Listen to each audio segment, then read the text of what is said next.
sejahtera bagi kita semua. Selamat pagi, salam. Yang terhormat Bapak Ibu dosen, penguji uji kinerja. Perkenalkan, nama saya Sadarman Zibua, peserta PPG dalam jaringan tahun 2023 gelombang besar.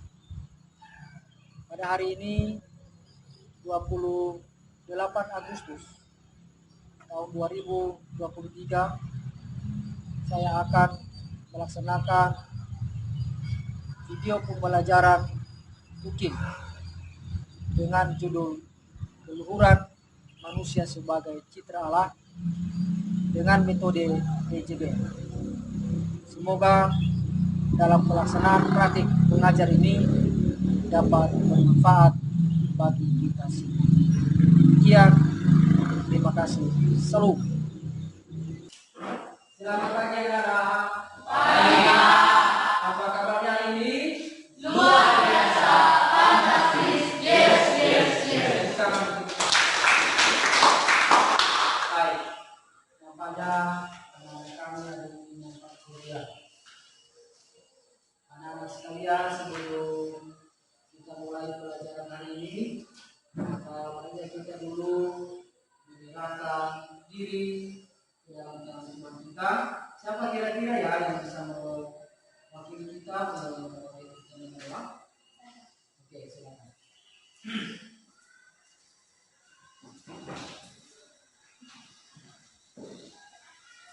Untuk mulai pelajaran kita, nanti kita baca dulu. Mari kita berdoa. Dalam nama Bapa dan Putra dan Roh Kudus. Amin. Terima kasih Bapa, terima kasih Yesus atas berkat yang Kau berikan kepada kami hingga pada saat ini Bapa. Kami dapat berkumpul di kelas kami yang luar biasa. Ya Bapa, sebentar lagi kami akan mulai pelajaran kami. Karena yang membuka hati dan pikiran kami Bapa. Supaya kami dapat melakukan yang Bapa. Ya Bapa, berilah kami kedamaian supaya kami mendengarkan pelajaran yang diberikan Bapa untuk kami kepada kami. Bapa, hanya izinkan kami mengajar kami ini dalam nama Yesus Kristus. Kami berdoa serta berdoa. Amin. Amin. Baik, anak-anak semuanya, sekarang Bapak akan mengabsen dulu ya. Ariel Kanalu, hadir Pak. Abed Ngopin, hadir Pak. Gabriel Memulang, Hadir Pak. Isabella Kampung Bolon, Hadir Pak. Kevin Situmorang, hadir Pak. Yosua Buto, hadir Pak. Maria Junita N, Hadir Pak. Oka Utasoid, hadir Pak. Immanuel Simamora, hadir Pak. Baik, berarti hadir semua ya. Hadir Pak. Sekarang tolong anak-anak kami melihat dulu kalau di sekitar kita atau di bawah meja kita masih ada sampah atau kertas. Bagaimana bersih? Baik. Sekarang kita akan masuk pada pelajaran kita hari ini tentang keluhuran manusia sebagai citra Allah. Sebelum itu, anak-anak kami masih ingatkah pelajaran pada minggu yang lalu? Ingat ya? Apa pelajaran kita minggu yang lalu? Mengenai kebinekaan Tuhan kita. Baik, terima kasih, tepuk tangan dulu. Kita masih lihat ya pelajaran pada minggu yang lalu.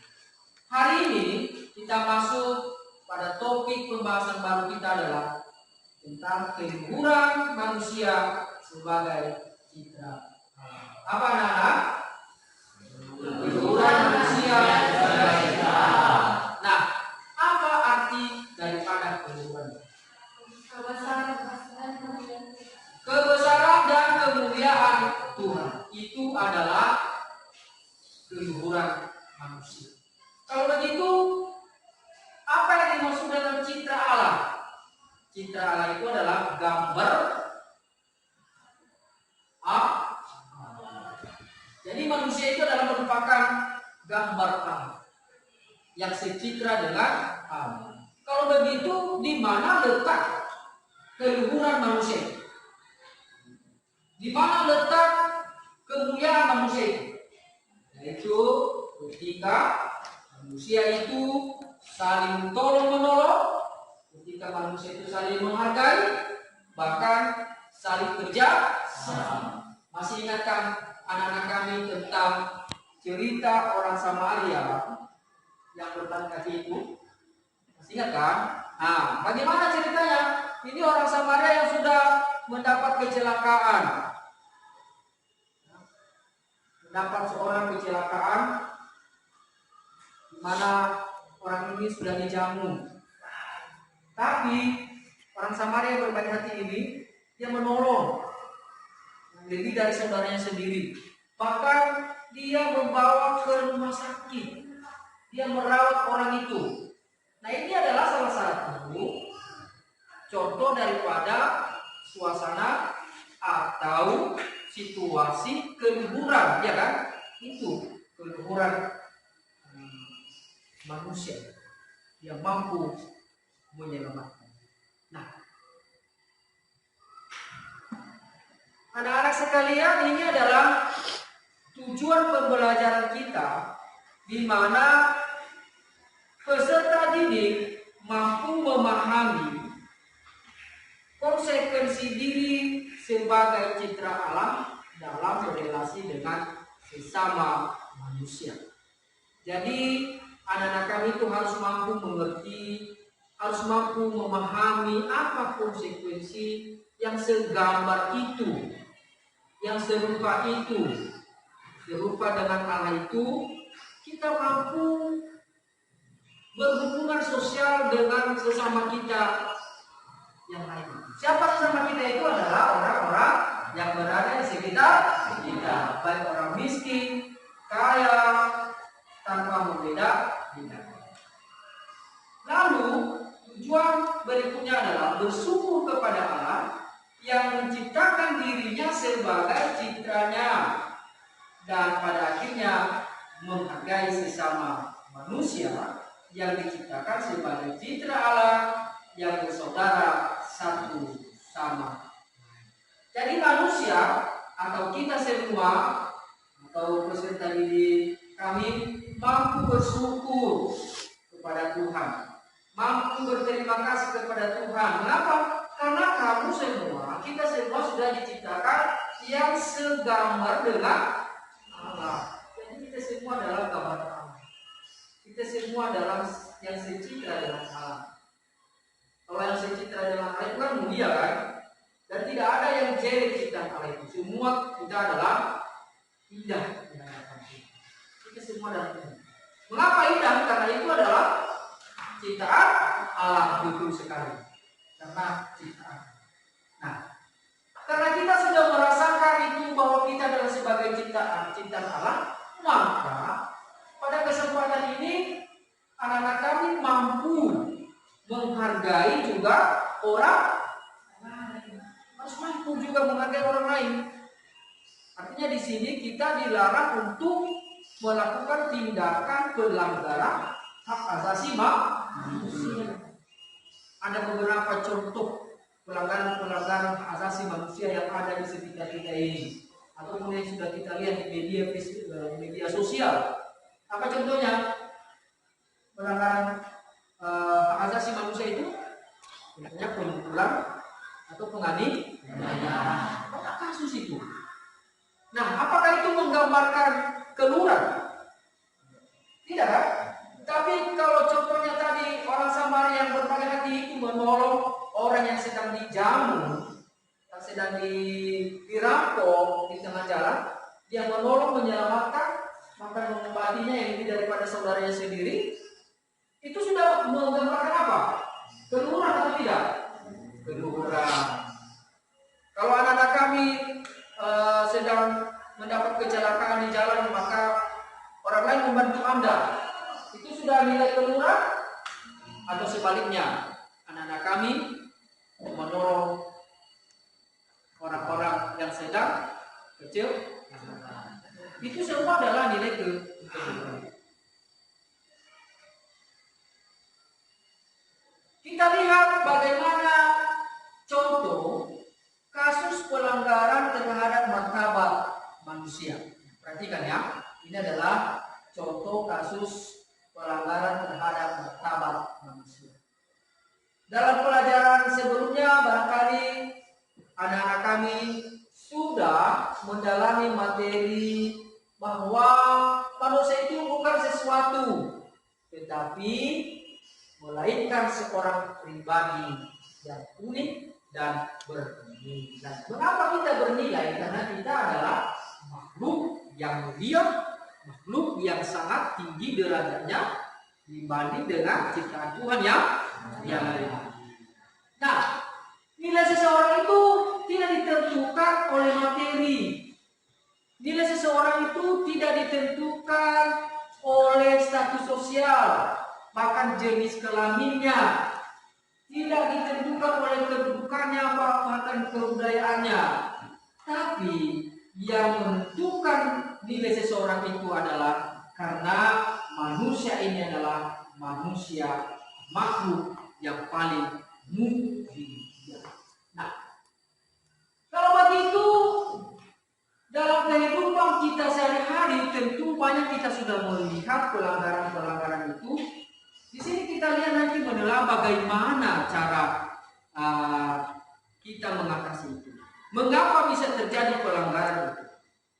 Nah, untuk menjawab hal tersebut kita simaklah pertemuan Santo Fransiskus dengan Sultan Malik Al-Kamil di layar ini. Santo Fransiskus adalah seorang tokoh dalam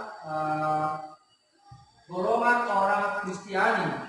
Dia berani mendekati Sultan Mesir. Ini adalah komandan pasukan Kristen untuk menghentikan pertempuran itu. Namun saat itu Pelagius menolak. Tetapi Fransiskus pun mencoba untuk mengajak satu orang temannya, yaitu Bruder, yang namanya Illuminatus, menemaninya melintasi garis pertempuran dengan berani tanpa senjata. Coba lihat bagaimana keberanian Santo Fransiskus ini. Tentara Sultan pun menangkap Fransiskus dan Illuminatus serta membawa keduanya ke hadapan Sultan. Setelah ditangkap, datang kepada Sultan, maka Sultan mencoba untuk menginterogasi atau menanyakan apa tujuan daripada kedatangan kedua orang ini kepada Sultan. Mereka mengatakan bahwa kami di sini untuk mengadakan atau menginginkan perdamaian, dan mereka adalah pusat. Sungguh luar biasa. Sultan itu menerima Fransiskus dan temannya, dan mereka berdialog sambil membincangkan masalah yang akan dilakukan tentang kejadian situasi perang yang bergejolak pada saat itu. Tapi walaupun demikian, yang sebelumnya Sultan ini sangat menolak orang Kristen dan benci terhadap orang Kristen. Namun pada akhirnya bunuh, tidak menganiaya orang Kristen. Bahkan sebelumnya dia berjanji, bahkan menawarkan, kalau misalnya ada seseorang yang membawa kepadanya orang Kristen, dia akan memberikan hadiah berupa emas. Untuk apa? Itu pernyataannya. Kalau ada seseorang yang mau membawa kepala orang Kristen kepadanya, dia akan memberikan. Tapi rupanya Santo Fransiskus dengan satu orang temannya, seorang frater, siapa namanya tadi frater itu? Nah, yang bernama Donatus datang ke hadapan Sultan.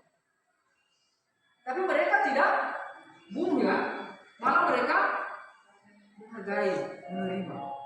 Nah dari situ Sultan mulai berubah, mulai berubah sambil Santo Fransiskus itu memberitakan kebenaran Injil dan didengarkan oleh Sultan. Nah, Fransiskus menyapa Sultan dengan salam. Apa salamnya? Yaitu semoga Tuhan memberimu kedamaian. Ini mirip dengan salam tradisional Muslim yang mengatakan Assalamualaikum. Atau kita orang Kristen itu Shalom atau salam bagimu.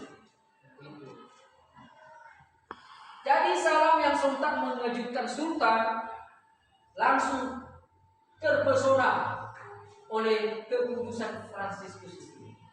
Nah, Fransiskus pun melanjutkan dengan sebuah renungan dari pertemuan ini sekali lagi mengubahlah hati Sultan ini yang dari tadi niat jahat yang membasmi dan membunuh orang-orang Kristen, tetapi setelah itu dia menyayangi bahkan tawanan-tawanan orang Kristen dia memperlakukan dengan baik. Dia memperlakukan dengan baik. Bahkan ketika pulang kedua orang ini mereka dikawal. Mengapa mereka dikawal? Karena Santo Fransiskus dan temannya ini akan melewati daerah-daerah daripada tentara pertahanan Muslim, sehingga dengan dikawal bisa mereka. Nah ini adalah salah satu contoh keluhuran juga. Salah satu contoh keluhuran tindakan daripada seorang Sultan ini kepada orang Kristen. Mengapa keluhuran? Karena dia menghargai, ya kan? Walaupun sebelumnya dia itu adalah merupakan seorang yang mau membunuh dan menganiaya. Sama seperti Rasul Paulus yang awalnya dia adalah sebagai seorang yang jahat, kelas berat. Itu Rasul Paulus itu bisa dikatakan dia itu kepala perampok, pembunuh.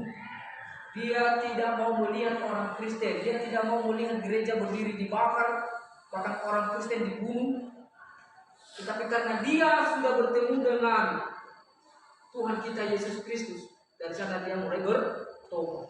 Demikian juga Sultan Malik ini. Ketika dia mendengar firman Tuhan yang diberitakan oleh Santo Fransiskus, maka dia mulai berubah. Dia mulai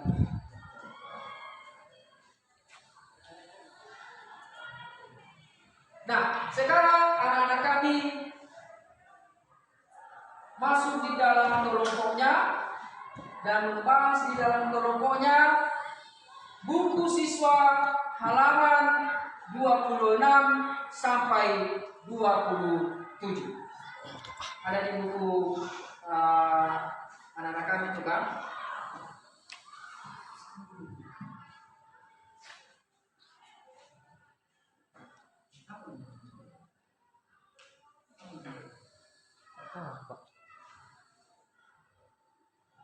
Sekarang kerjakan tugas yang ada di buku siswa itu. Ada di buku itu pada halaman 26 sampai 27. Nanti anak-anak kami akan menampilkan di depan hasil daripada kelompok. Silakan.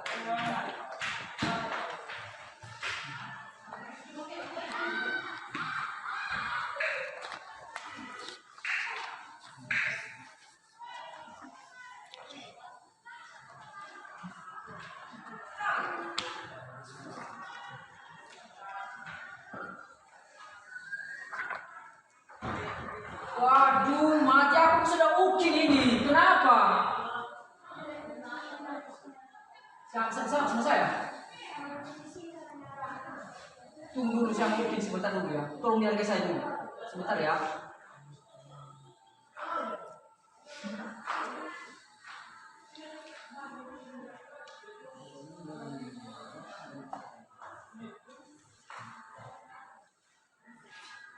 Ya silakan dikerjakan dalam kelompok masing-masing. Nanti akan ditampilkan mewakili setiap kelompok.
Bagaimana sudah? Sudah. Oke, kelompok 1 silakan untuk membacakan hasil kelompoknya.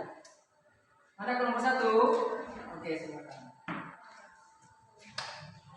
Berdiri.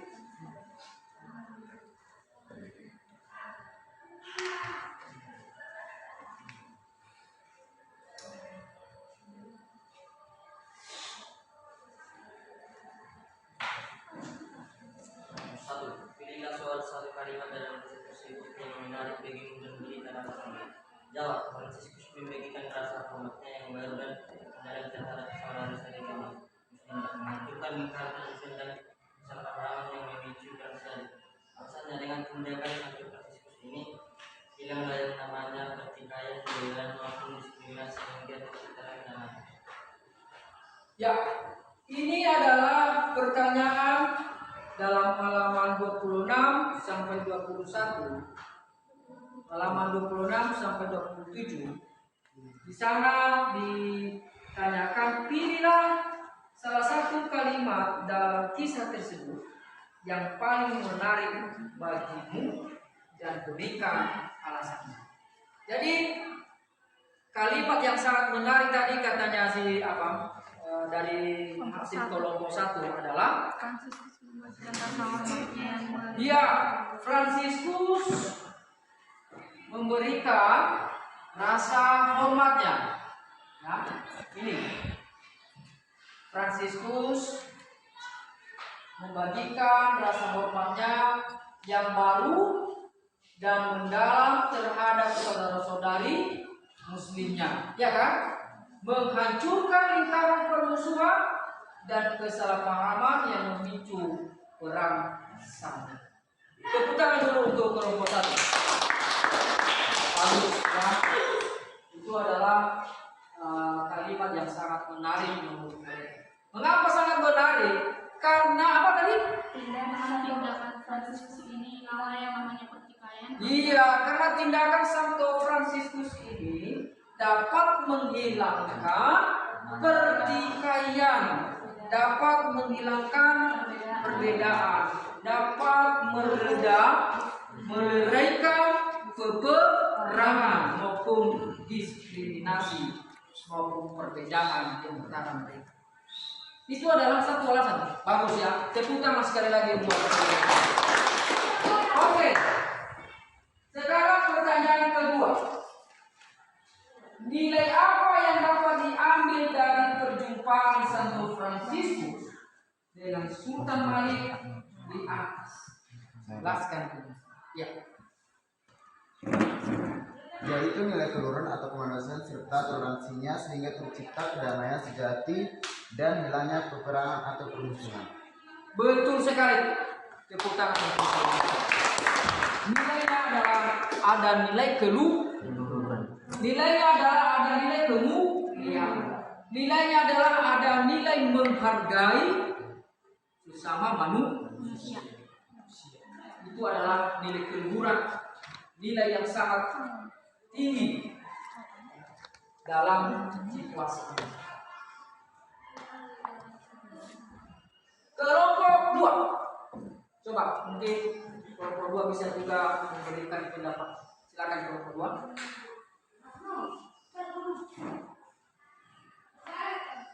Inilah salah satu kalimat dalam kisah tersebut yang menarik bagi umat dan dari alasannya. Sejak itu, Sultan memperlakukan tahanan perang atau Kristen dengan kebaikan dan murah hati. Alasannya, orang Kristen merasa dihargai, dicintai sebagai manusia cipta Allah, sehingga mereka tidak mengalami penderitaan.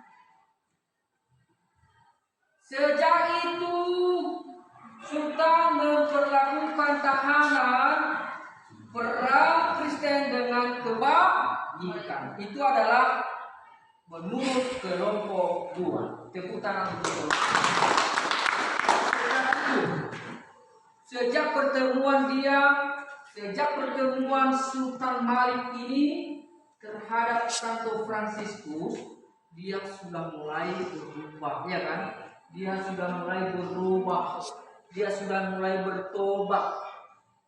Dia tidak lagi menganiaya orang Kristen. Sehingga ada tahanan perang, dia selalu memperlakukannya dengan baik. Oke, baik, terima kasih. Pertanyaan kedua lagi. Ya, nilai apa yang dapat diambil dari perjumpaan Santo Fransiskus? Silakan jawab.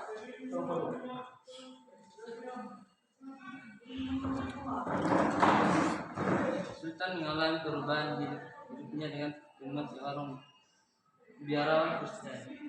Ya, nilai apa yang dapat diambil dari perjumpaan Fransiskus? Yaitu nilai di mana Santo Fransiskus dengan Sultan ini sudah bertemu. Itu nilai tinggi. Coba kalau mereka tadi tidak dapat bertemu, ya, antara Fransiskus dengan Sultan Malik, pasti akan terjadi lagi perang. Tapi karena Santo Fransiskus sudah membuat pendekatan, sudah bertemu, berdialog, memohon perdamaian itu, maka dululah hati Sultan, sehingga mereka bersatu dan tidak lagi. Ini ada catatan di antara kedua ini, baik Kristen maupun Muslim, tetap mereka bertahan pada agama. Dan itu adalah salah satu bentuk toleransi umat beragama. Toleransi itu adalah saling menghargai, saling menghormati. Nah, anak-anak kami, silakan sekarang dibaca dan renungkan teks kitab suci dan ajaran gereja berikut ini. Silakan kamu baca dan renungkanlah teks kitab suci ini dan ajaran gereja.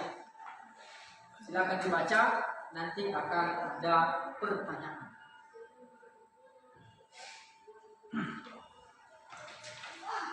Pertama dulu dari Mazmur 8 ayat 1 sampai 10. Lihat,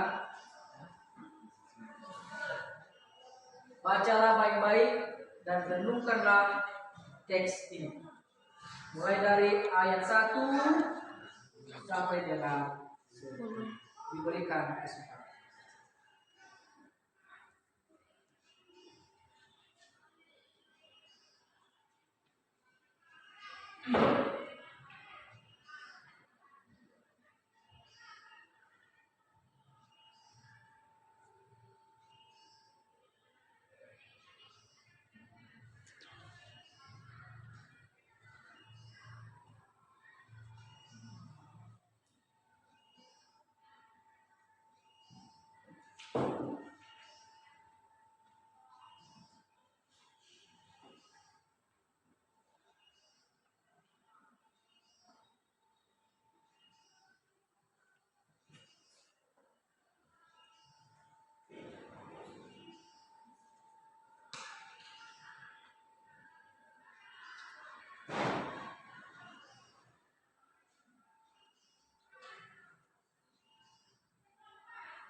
anak-anak kami menjawab pertanyaan sesuai dengan yang ada di buku siswa itu.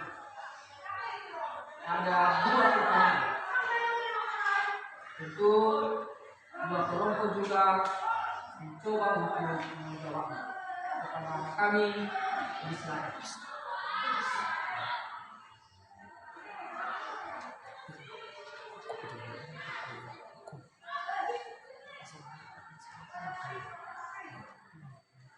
Tadi diminta teks kitab suci untuk dibaca dan direnungkan dari Mazmur 8 ayat 1 sampai 10 dan juga Katekismus Gereja Katolik pada pasal 357, kemudian 358 dan 300. Baca baca ya.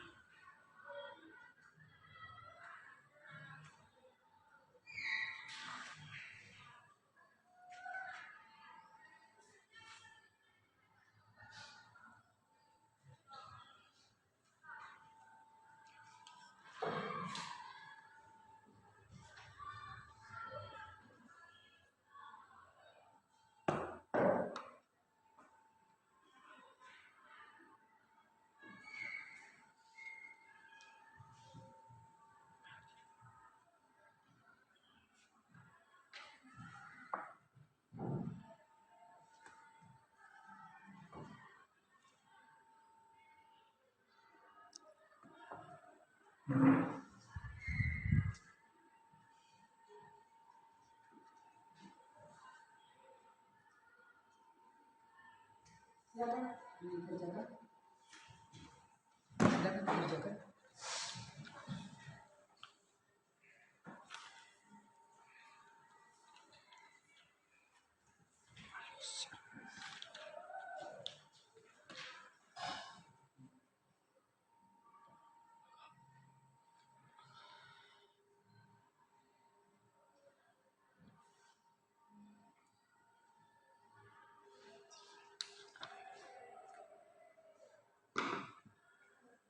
Itu pada Katekismus Gereja KGK 357 dikatakan di situ, karena ia diciptakan menurut citra Allah, manusia memiliki martabat sebagai pribadi. Ia bukan hanya sesuatu melainkan seorang.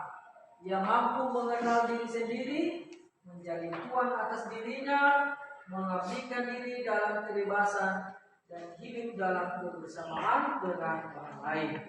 Dan karena rahmat ia sudah dipanggil ke dalam perjanjian dengan penciptaannya untuk memberi kepadanya jawaban iman dan cinta yang tidak dapat diberikan suatu makhluk lain sebagai penggantinya. Dan ini adalah pasal 358. Tuhan menciptakan segala sesuatu untuk manusia. Jika dengan Gaudium et Spes 12 ayat 1,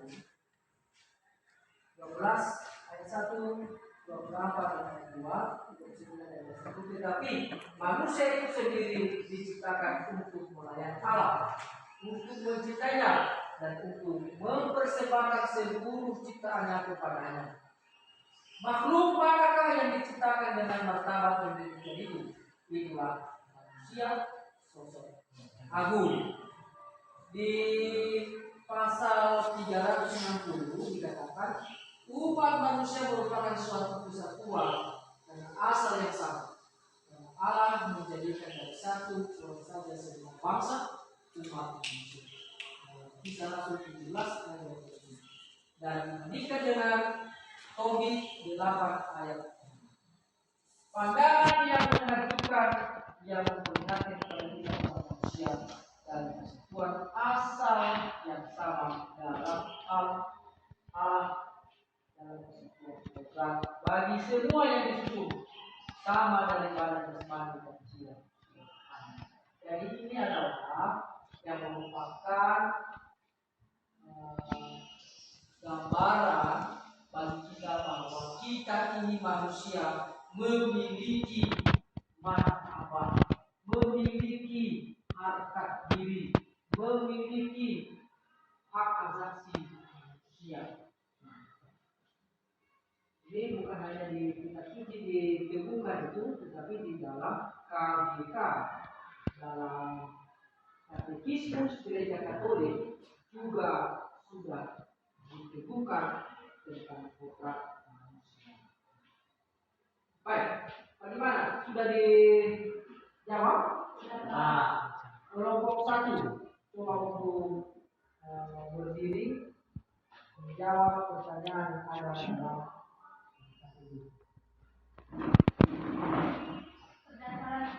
Berdasarkan fakta di atas, siapa yang dimaksudkan saudara? Bagaimana pandangan kalian dengan pernyataan bahwa semua manusia bersaudara?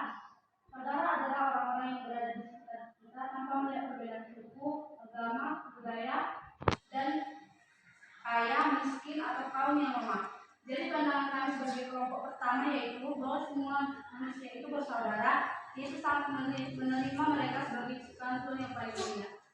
bagus, tepuk tangan luar biasa. Berdasarkan kutipan di atas, siapa yang dimaksud dengan saudara? Kan begitu ya? Bagaimana pandangan kalian dengan pernyataan bahwa semua itu manusia bersaudara?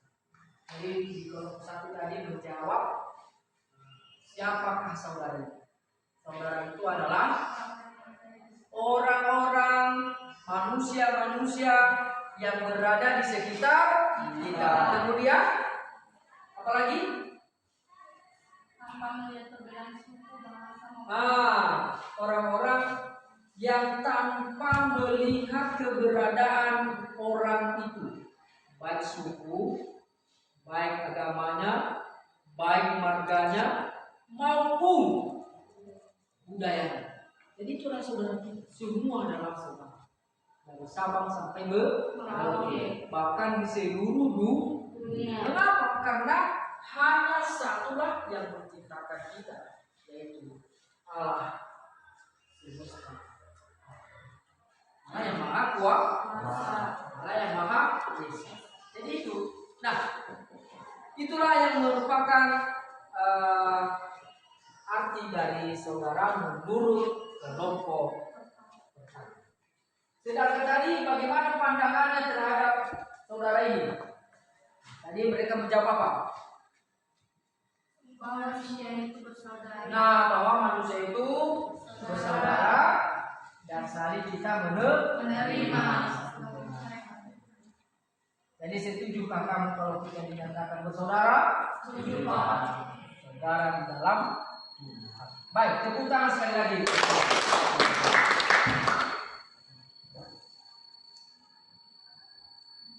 Pertanyaan kedua, jelaskan konsep martabat sebagai pribadi berdasarkan Katekismus Gereja Katolik. Manusia bukan hanya sesuatu, melainkan seorang. Ia mampu mengenal diri sendiri, menjadi tuan atas dirinya, mengabdikan diri dalam kebebasan dan hidup dalam kebersamaan dengan orang lain. Ya, konsep manusia menurut KGK, menurut Katekismus Gereja Katolik, disebutkan bahwa manusia itu bukan hanya sesuatu. Di sini dikatakan ia bukan hanya sesuatu. Ia ini adalah kata ganti daripada manusia. Bukan hanya sesuatu, melainkan seorang. Ia mampu mengenal diri sendiri, menjadi tuan atas dirinya, mengabdikan diri dalam kebebasan dan hidup dalam kebersamaan dengan orang lain. Jadi dia itu adalah makhluk pribadi sekaligus sebagai makhluk yang sosial yang tidak dapat hidup tanpa ada bantuan orang lain. Jadi kita ini bukan pulau. Kalau pulau bisa berdiri sendiri, tapi manusia tidak dapat berdiri. Harus, sekali lagi harus ada orang lain. Jadi itulah menurut pandangan katekismus gereja Katolik bahwa ia bukanlah hanya sesuatu saja, tapi dia adalah seorang manusia. Baik, terima kasih. Sekarang diberikan kesempatan kepada kelompok 2 untuk memberikan atau mempresentasikan daripada hasil kelompok. Silakan. Berdasarkan kutipan di atas, siapa yang dimaksud dengan saudara? Bagaimana pandangan kalian dengan pernyataan bahwa semua manusia bersaudara? Saudara adalah mereka yang hidup dalam penderitaan, penindasan, kemiskinan, bahkan mereka yang selalu dihina dan memperlakukan tidak adil oleh pihak lain. Sementara pandangan kami kelompok 2 bahwa semua manusia bersaudara sangatlah setuju dan menerimanya, sebab kita di dunia ini satu bapa dan satu ibu, serta menghargainya sebagai ciptaan Allah. Baik, betul sekali, tepuk tangan. Pada kelompok 2 mengatakan bahwa siapakah saudara itu? Maka mereka mengatakan tadi adalah saudara itu adalah Hidup dalam penderitaan. mereka yang sedang hidup dalam penderitaan, yang hidup dalam penindasan, hidup dalam kemiskinan dan lain sebagainya. Tadi di kelompok 1, nah mereka saudara kita yang ada di sekitar kita, yang berada di sekitar kita tanpa melihat perbedaan. Sedangkan kelompok 2 menjawab mereka yang sedang ditindas. Itu semua benar. Benar nggak? Itulah saudara-saudara kita. Makanya kenapa kita harus bermusuh terhadap saudara kita? Kalau kita bermusuh terhadap saudara kita, apa bisa sukses hidup kita? Tidak. Malah kita akan bisa. Pertanyaan kedua.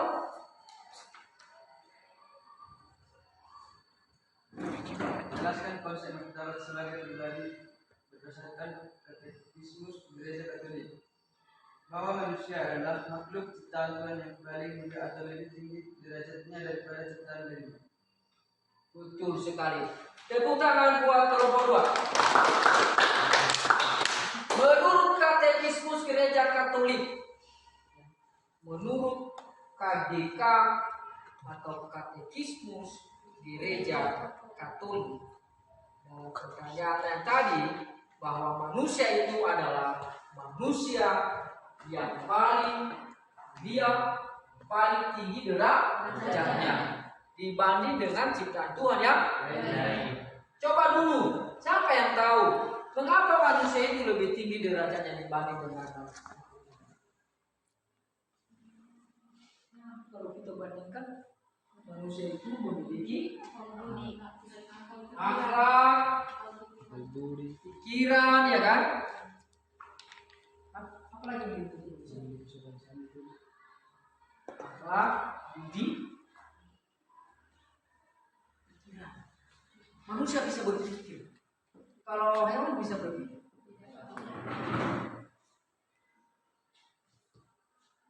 Kalau binatang-binatang buas bisa punya perasaan dia, bisa menghitung. Tapi manusia kan bisa itu. Itulah keunggulan kita. Itulah keistimewaan kita dengan yang lain. Apalagi kita bisa membedakan mana yang baik dan mana yang buruk. Makanya kamu yang sudah berpendidikan ini harus mampu membedakan mana yang baik dan mana yang buruk. Kamu harus membedakan dirimu yang sudah bersekolah, yang sudah berpendidikan, maupun yang belum berpendidikan. Tapi secara umum, manusia itu tinggi. Apalagi Tuhan menciptakan manusia itu langsung dengan tangannya, langsung dia mengerjakan. Sedangkan yang lain, ciptaan Tuhan yang lain, hanya dengan firman-Nya, ya kan? Tidak dengan tangan. Jadi kita lebih tinggi. makanya dalam hidup ini bahwa hidup kita ini sangatlah diprioritaskan yang namanya saling menghormati. Dan di dalam pelajaran PKN pun ada hubungannya itu bahwa ada istilahnya HAM, ya kan? Hak asasi manusia. Hak asasi manusia itu sudah ada sejak kita dalam kandungan ibu kita. Tidak dalam kandungan ibu. Di sana kita sudah ada hak asasi manusia. Ada macam-macam hak asasi manusia itu adalah hak untuk hidup, hak untuk hidup, hak untuk belajar, hak untuk diayomi, ya kan? Kamu sekarang sedang hidup kita kan sekarang. Jadi itu hak kita dalam untuk hidup di dunia ini. Tidak ada satupun yang bisa melarang kita untuk hidup di dunia ini. Karena itu adalah sudah anugerah Tuhan. Sama dengan sekarang ada materi kita ini tentang keluhuran manusia sebagai ciptaan harus dijaga itu, harus dihormati. Jujur, teman sudah paham? Sudah. Tepuk tangan untuk kita semua. Bagaimana, masih semangat? Masih semangat? Semangat. Oke. Anak-anak kami sekalian, sekarang kita menarik kesimpulan dari materi kita hari ini, yaitu bahwa kita semua adalah citra Allah dalam berelasi dengan sesama manusia. Apa anak-anak? Kita semua adalah citra Allah dalam berelasi dengan sesama manusia. Artinya kita ini adalah segambar dengan Allah dan yang mempunyai hubungan sosial terhadap sesama. Dengan kata lain, bahwa kita ini adalah makhluk pribadi dan sekaligus makhluk sosial, di mana kita tidak dapat hidup sendiri tanpa ada bantuan orang lain. Kedua, kita harus bersyukur kepada Allah yang kita harus bersyukur kepada Allah yang menciptakan dirinya sebagai citranya. Itu dia. Banyak orang sekarang tidak bisa bersyukur, tidak mau bersyukur oleh karena apa yang dia peroleh. Dia berpikir bahwa keberadaannya, segala apa yang didapatnya itu adalah hasil dari kekuatannya sendiri. Kepada siapa kita bersyukur? Mengapa kita bersyukur? Karena Tuhan sudah menciptakan, Tuhan sudah menolong. Ketiga, karena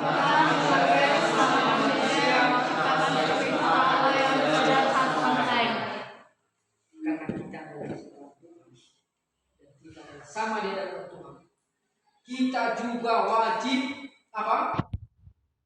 Menghargai sesama manusia. Siapa sesama kita tadi? Orang-orang yang berada di sekitar kita, orang yang sedang dianiaya tadi, orang yang sedang ditindas tadi, orang yang sedang didiskriminasikan, orang yang sedang ditekan, orang yang dihilangkan haknya, orang-orang pinggiran, itu adalah saudara.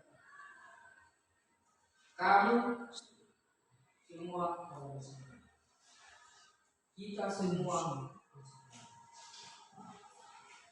Jadi demikianlah untuk pertemuan kita pada hari ini. Semoga pelajaran hari ini kepada anak-anak kami dapat bermanfaat. Oke, sebagai tugas di rumah kita, ada di buku KPD itu, tuliskan keunggulan manusia dibanding dengan ciptaan. Nah, anak-anak, Itu nanti dikerjakan di rumah ya. Minggu depan Bapak akan periksa hasil itu, dan ingat jangan mengabaikan. Tolong dikerjakan di rumah biar ada gunanya. Demikian saja untuk hari ini, dan semoga Tuhan bisa menyertai kita, dapat menolong kita, dan semoga kita dapat hidup damai di dunia ini bersama dengan saudara-saudara kita yang berada di sana. Demikian, dan diucapkan terima kasih. Salam sejahtera bagi kita semua. Salam. Shalom. Baik, kepada anak-anak kami, sekarang kita tutup pelajaran kita. Siapa kira-kira yang bisa membawakan kita?